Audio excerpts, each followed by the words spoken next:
Yeah, what I want to show you tonight, guys, is how I made this bell. This is actually out of plywood. It was laminated. I have plywood in the middle. I have a piece of oak on one side, and I had a piece of maple on the other side.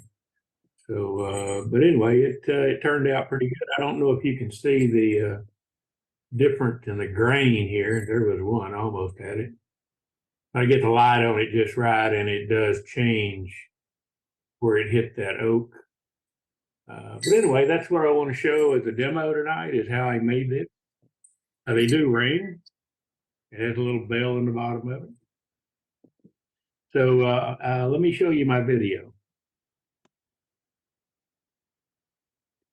Let's see here.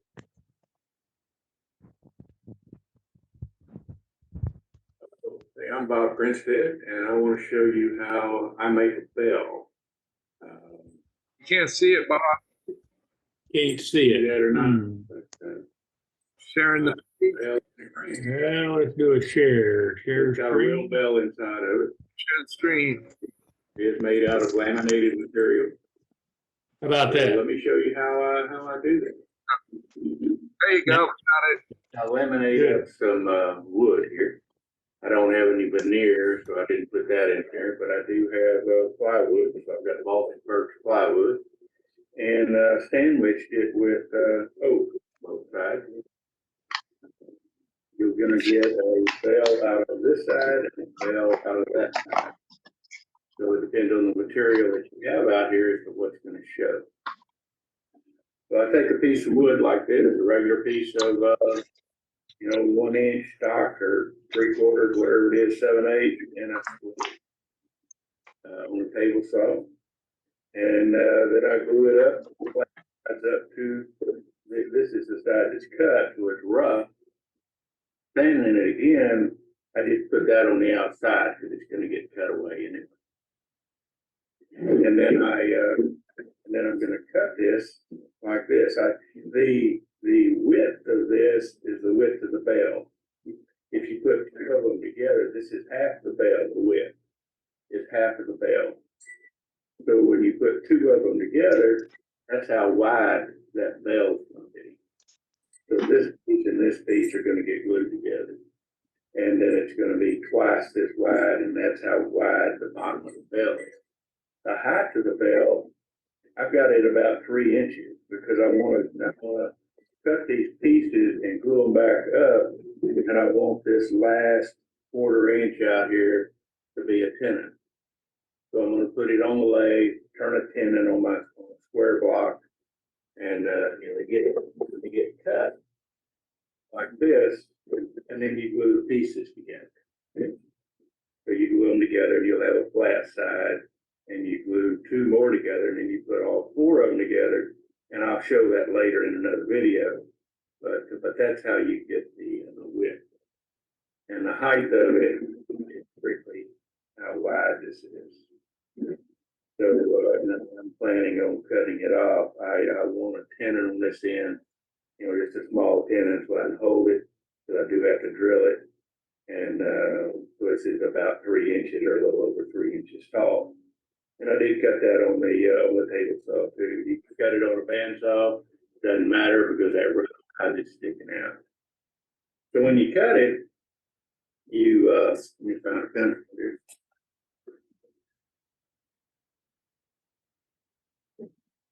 So when you cut it, you're really cutting 45. You cut this off, and then you cut a 45, and you flip it over. You cut another one, you flip it over, cut the other direction. So you end up with 1, 2, 3, 4 pieces of that out this side, and they go together to make a bell. And these 4 pieces go together to make a bell. So in the example I've got here, this thing ended up being, I got a 1/2 inch piece of plywood in here. So this ends up being a little less than 1.5 inches. So by the time I get through cutting the bell, because it's not going to be exactly perfect, but you round off the edges, it's going to be less than my 3 inches. If it's 1.5 inches, and I'm going to double it, that's 3 inches. But when you turn it, it's actually going to be a little less than 3 inches in diameter. So this one here is going to be, I said, to an inch and a half. It's not an inch and a quarter. So I'm at 2.5 inches. So it's going to be, my bell is going to be less than 2.5 inches wide. All right, so let me get those cut for you and show you how to glue them up.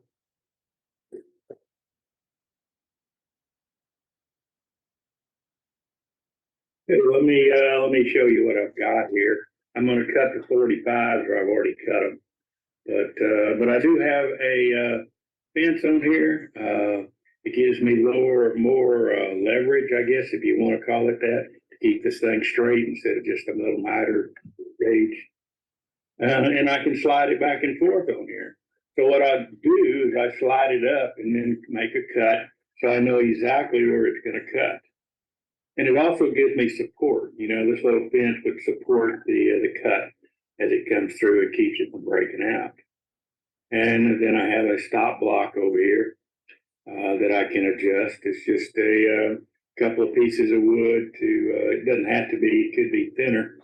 And sometimes I do flip it over and use this side on the bottom just to get it lower on the ground if I got smaller pieces. But it adjusts. You undo it and screw it in and out. It has a, what do you call them? One of those screw thing, one of those nuts in here, like a T-nut, but it's not but not a T-nut. It's the other kind you screw in. And then I have a screw on this side just to hold it, so I can put it up against it and hold it so it doesn't try to unscrew whenever I loosen this thing up. So anyway, so I cut them and I use that stop block to adjust that distance. So right now I've got to, I'm way on in, I got it way off here, but I just threw it back up here so I could do the video. But it ought to be about right there. And I can lock it in here again.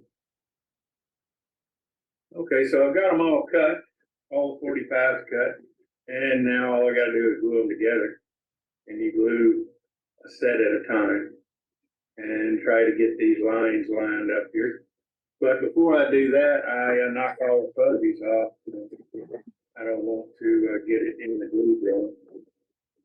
So that's easy. You just wipe them across here. Doesn't take much to get them off. But you do need to do something with them. So let me do all those, and I'll glue up a block. All right, so I have them all sanded, and now all I need to do is to glue them up. And I'm going to glue them up in pairs, like this, and get those seams as straight as you can across this side right here. Because you get those two glued up, and you get another step glued up here, and then you glue them together. But first, we're going to go ahead and glue all of them together as pairs, so that if it does need a little of adjustment, you just sand it a little. And it doesn't take a lot to smooth, smear that glue around, and just let it set, just like that. So you line up the points through there and let that thing set a few minutes. And we are going to put them together, put the others together. So let me keep gluing these. Doesn't take a whole lot of glue. You just want to make sure it's covered. And yeah, like I said, just try to get the points to match. And that's about it. Let me hold it a little bit. It's not going to go anywhere.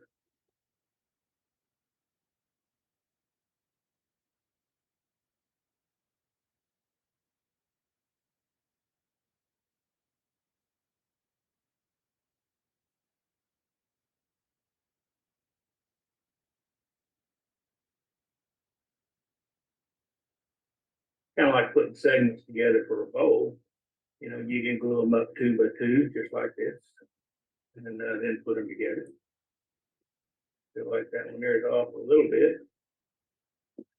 Okay.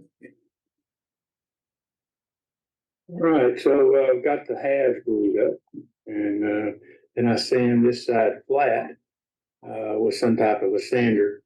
Here I've got a disc sander set up and a platform on my lathe,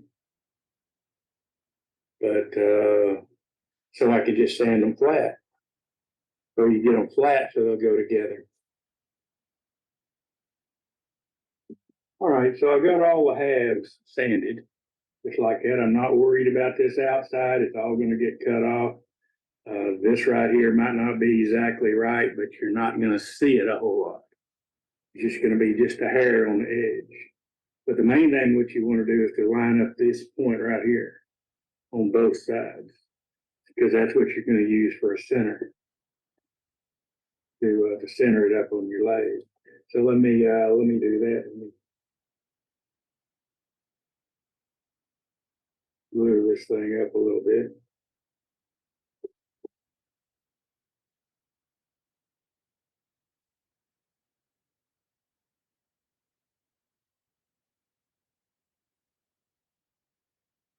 And again, all I'm really worried about are these 2 points.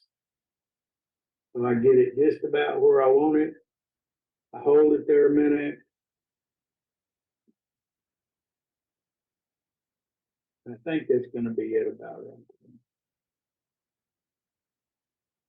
it. And glue the rest of them up.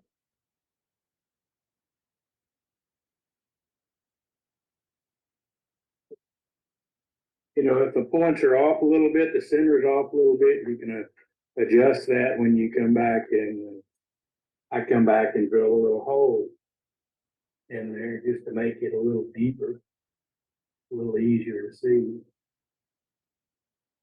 But I think those will be fine.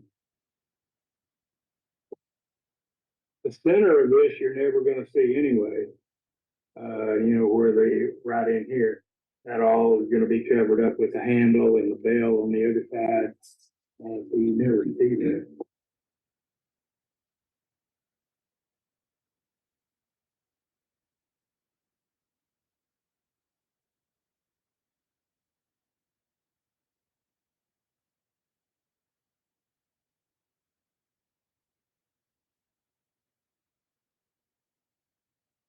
So out of those 2 pieces, I guess they were probably 15, 18 inches long.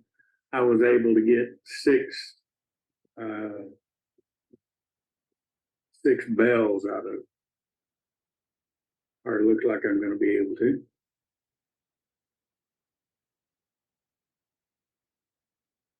All right, so now I have drilled starter holes in each end just to hold it in place with a spur drive and the tailstock. And I can turn a small tenon on this end, one end, and then round it out.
All right, so I now have a small tenon on here, and I'm gonna do that on all of them, so I don't have to keep changing. And then I'll put a chuck on here.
Okay, now that I got the bell shape at the end done, I can drill it.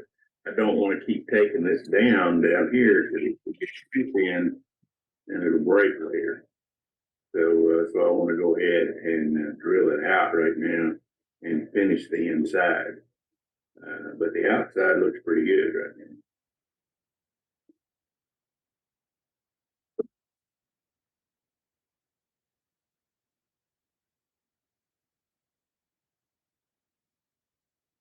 Okay, I want to drill a 1 inch hole. The bell I have is only 3/4, so it'll leave me plenty of room for it to ring in there. But I don't want to get it too deep, so I've got it set to go. It looks like about 1.5 inches here into the bell. I still have to cut it off, but I have plenty of meat up here to cut it off. So let me get it drilled.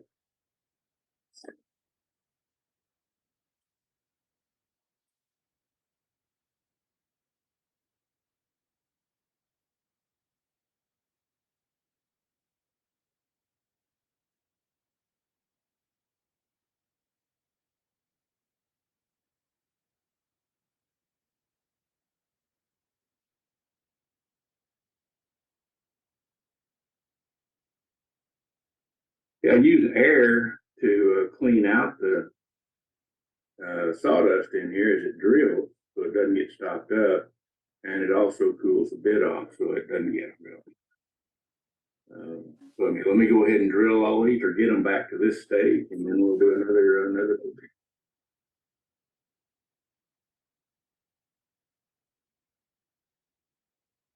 All right, so we got them drilled, and now I just need to get this inside out. Let me turn the lathe back up. And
Okay, so that's as thin as I'm gonna get it. It doesn't take much to turn that inside out, because you have, that 1 inch hole going in there. So it just takes a little bit, and then now let me sand this. And that doesn't take a lot either.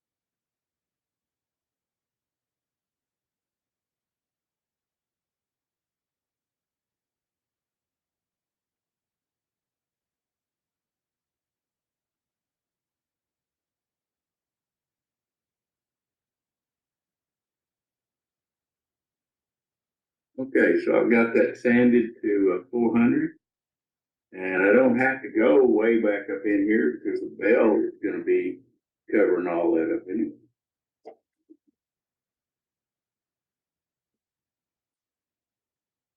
Okay, so I've got them all, the lip all done, it's all sanded on the inside to 400. The outside of this is at 400, but I'll probably sand it some more in. But now we're just going to take this down, and before we cut it off, we're going to sand it. The last one I did, I cut it off too soon. But we're going to see if we can't not do that.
Looks pretty good. I can sand that out, and go be good shape.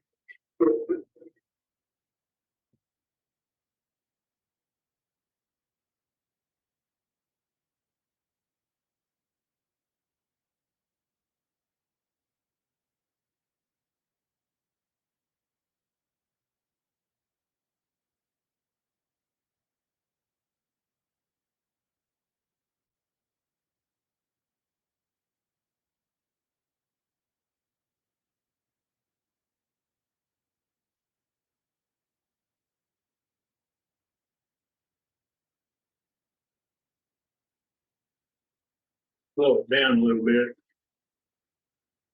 I know I sand too fast, but I'm always in a hurry. to aggressive, I guess.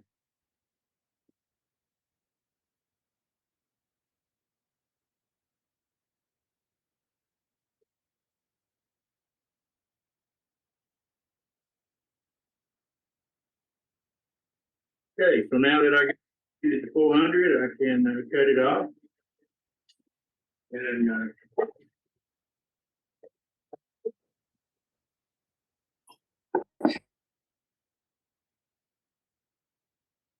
And when I part it off, I really want to make it kind of concave so that when I put the handle in here, it'll fit good.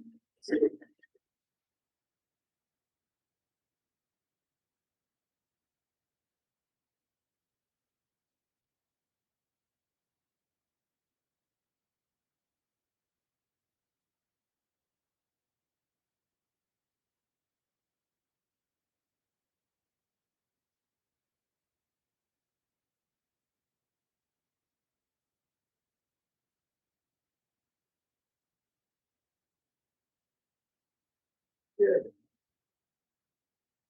So it did slip here. I'm going to have to sand that some more in here. So it's got some burn marks, but the outside is a nice faulting in that oak.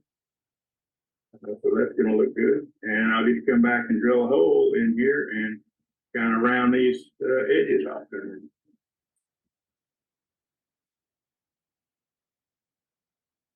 Yeah, I have a 3/8 inch brad point bit in here. It's 3/8 because I'm going to drill holes in these to put the handle in, and I want I have a 3/8 inch plug cutter. So in case the spindle, when I make it, the handle, when I make it, if I don't get this exactly 3/8, I can come back with that plug cutter and cut them to 3/8 real easy. But right now, I just want to fill these holes a little bit. And to get it started, I just need to find that center and kind of make a little hole in it so it'll go in there and weld it up to it so I can find it and then bring it down to it. And I can drill as deep as I want. But I'm a little too far on this end, so I've got to go all the way through this time.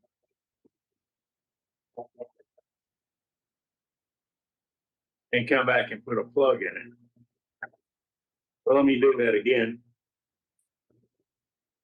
Okay, so I'm gonna put a little starter hole in here so I can find the center. Back down and drill, but I don't want to go too deep.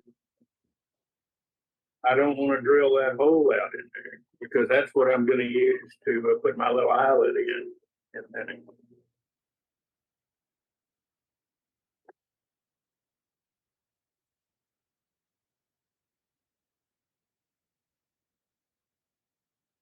yeah, I have some blocks cut up for the handles. They're just regular at 3/4 inch stock, and I just made it square. I just cut some square blocks out of it.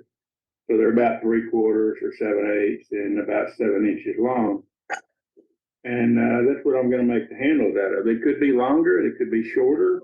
You just decide when you get up here and get creative and doing this. So I do have some blocks cut out here and going to make the handles out of it.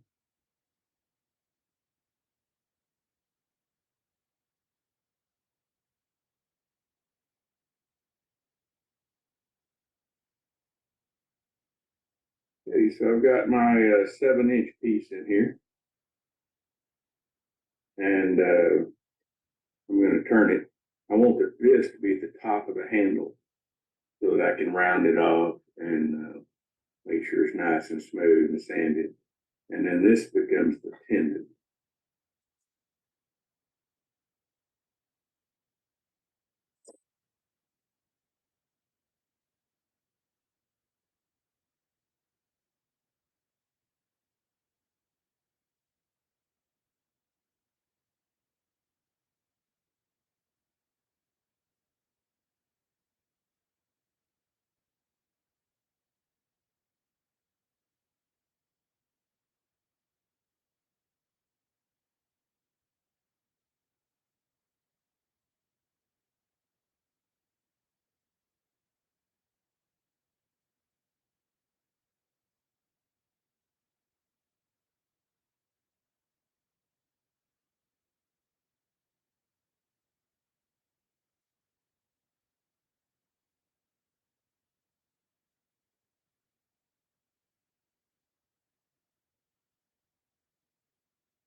Then I'm gonna size the, pinions for the 3/8 inch ring, because I want a 3/8 inch, pinion on here. I have a plug cutter, so if it's not exactly the right size, I can come back and, screw it up with a plug cutter.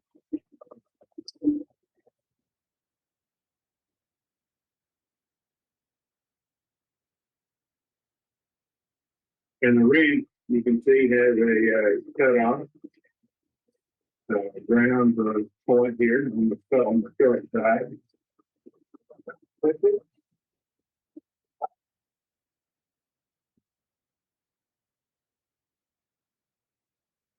And then I will set it off.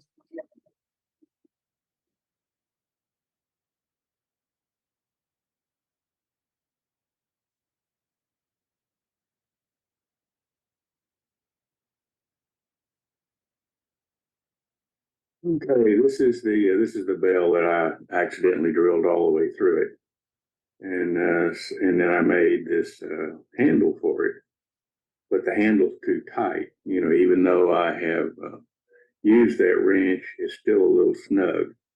So what I'm going to do is to use, a plug cutter. Here's a set of plug cutters. We're, got this at, Harbor Freight. I think it's, $4.95 or something. It's pretty cheap. But, there is a, 3/8 inch, plug cutter in here. So, let me put that in and, show you how that works.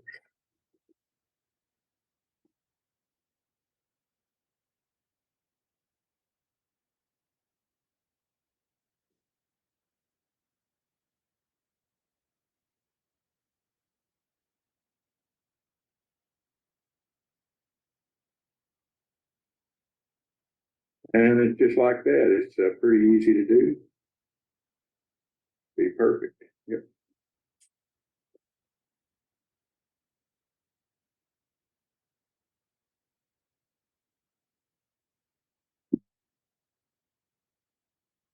Why, I forgot the video putting the, CA glue on here at 3408. So I'm going to do that. Just kind of show you here a minute. I just fold up a paper towel, you know, half of a little sheet of one of those quarters, and, fold it and take the CA glue and put a little bit on here and just rub it on. You know, and just wipe it on here. And you can see it change colors as you do it. You know, anything you put on is going to change colors. But, I just put it on there and, then let them dry. So now they're dried, and I'm going to go buff them out and then put a bell in.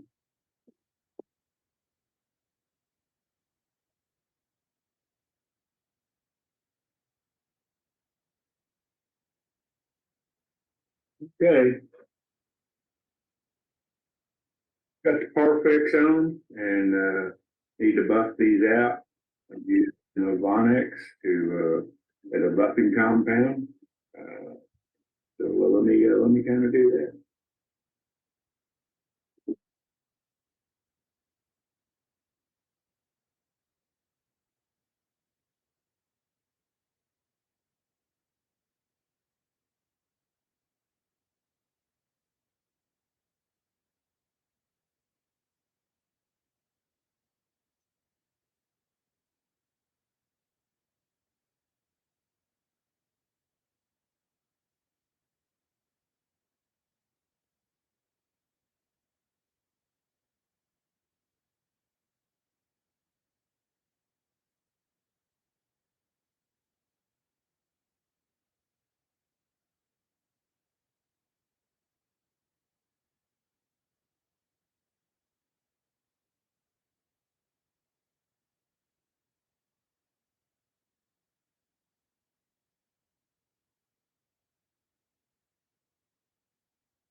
We got it buffed, ready to go. Just need to put a little eyelet in the bottom of it, and wire it in the bell. These little bells are a 3/4 inch little bell. It's sitting here, doesn't have a ringer in it. There you go. 3/4 inch little bell. Got it Hobby Lobby. The little eyelets I'm using might be a little small, but but that's what I've got, and what I'm going to use. They're like a 3 millimeter, I think is what they call them. But they're real little. You know, 6 might have been fine, or 5 or something. I don't know how they come. But let me get this thing in here.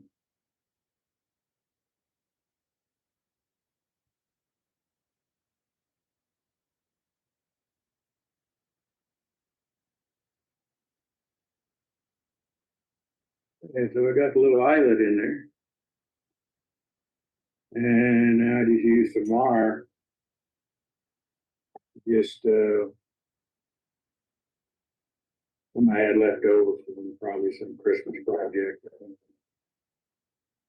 Just a lightweight wire. I'll put a little bit around the bell. I don't try to make it tight because I do want it to ring freely. I put a little bend in the end of it so I can get it through that eyelet down there. And pull it up. And pull it up enough. I don't know if you can see this or not. When I pull it up enough, that might be too far.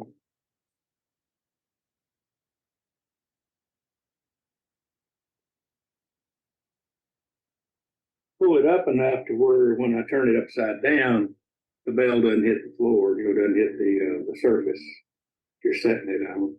And I just hold the bell in the wire and give it a twist or two. As long as it twists around it a little bit. Not like anybody's going to be pulling on the bell. So now he's inside here and ring. I don't like, I never liked bells before because I didn't ever see the one that rang. They always have a clapper in here, a wood clapper or something, and they don't make any noise. And all you can do is pick it up and look at it. With this, you can actually pick it up and ring it. So I like that. So that's it. That's the video making the bell. Hope you liked it, and see you next time.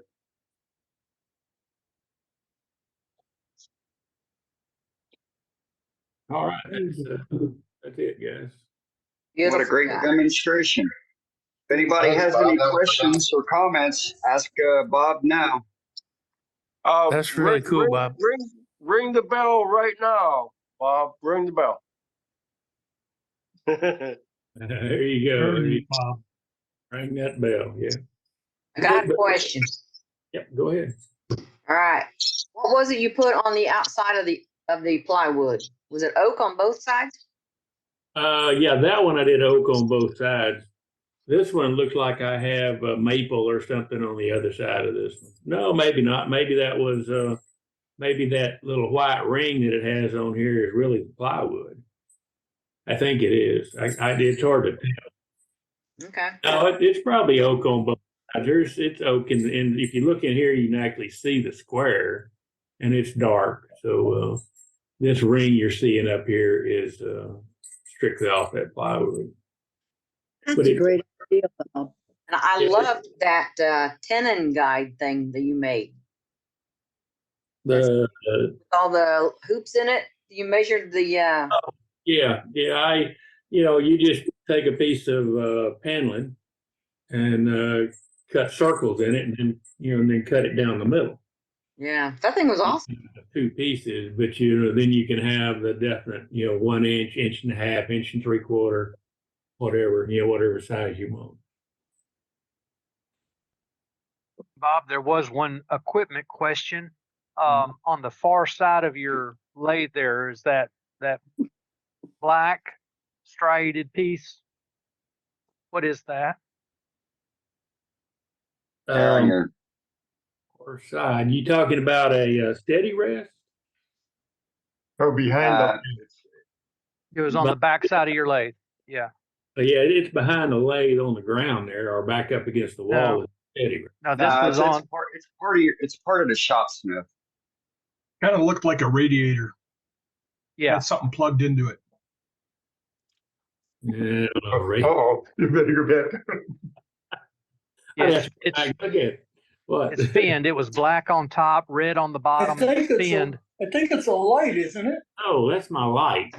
Okay, Yeah, that's my LED light you're looking at. that's what I thought. Okay, It's just on a post Yeah. coming off there. You've got a blower. You've got a blower on the back of it with a filter. Does your shot smith overheat? Yeah, they all do. And the old style, the old one with the Reeves drive Yeah. that built in it. If you ran it long enough, that thing would overheat too, and it would get super hot. It just wouldn't quit. But the electronic ones, the newer ones that are variable speed, when they get hot, they shut off. And so this thing definitely shuts off. And if you run it too long, putting a lot of pressure on it, it does get too hot. It will overheat. Well, that turns 10,000 RPM, doesn't it? No, it still only will turn about 4,000 is about the highest it'll go. But no, I take it back. I think this one will turn higher. But anyway, I never get it up, so I really don't know. But you're right. I think you can do shaping with this, so it probably will. The old ones will get up to almost 5,500. It's the new ones that'll get up to 10,000 RPMs, a little faster than that, actually. Yeah. Yeah, the ones with the variable speed electronic motor in them, a little faster. Yeah, but like I said, I never go there, so I don't know. But it probably does, and I'm sure you're right because it will shape. I mean, you can use it as a shaper. So You'd have to have a 1/2-inch steel face shield for that. Yeah, definitely. Right. But Stand a half mile away. your routers all do that. They all get up that high. They sure do. Yeah. But the main thing about the blower just sits on the back of it. It's not physically attached by any screws or anything. There's a little hole on the back side of all the shop smiths. It's like a little cover plate. And you can take that loose, and that's what I do. I loosen it up, flip it out of the way, and then I set this blower in here. I made a little a connecting block here that you can just set it in here, and it'll stay there. It will never come out of it. That's pretty smart. Smart Yeah. idea, Bob. Yeah. Nice job. Yeah. But that works real well. It never gets hot. Never overheats. So you got to have a blower though. You can't have just a fan. I mean, this thing is a regular.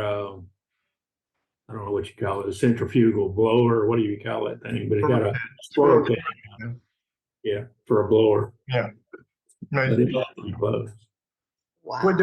Would there be a disadvantage to putting your little eyelet into the handle and then attach your string and then glue it all into the top? The only real disadvantage you have there is the placement of it, because you got to drill the hole just the right depth, or make your handle the tenon on the handle just the right length to get it to just stick through into the bell. Yeah, I got you. So to not do that, that's the reason I drilled the hole not as deep, and I made the tenons, maybe a 1/2 inch. They're not very long.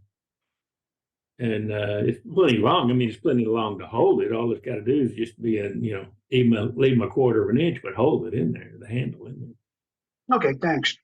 Yeah. I like the question that Duxbury asked. When you ring the bell, does the maid come running?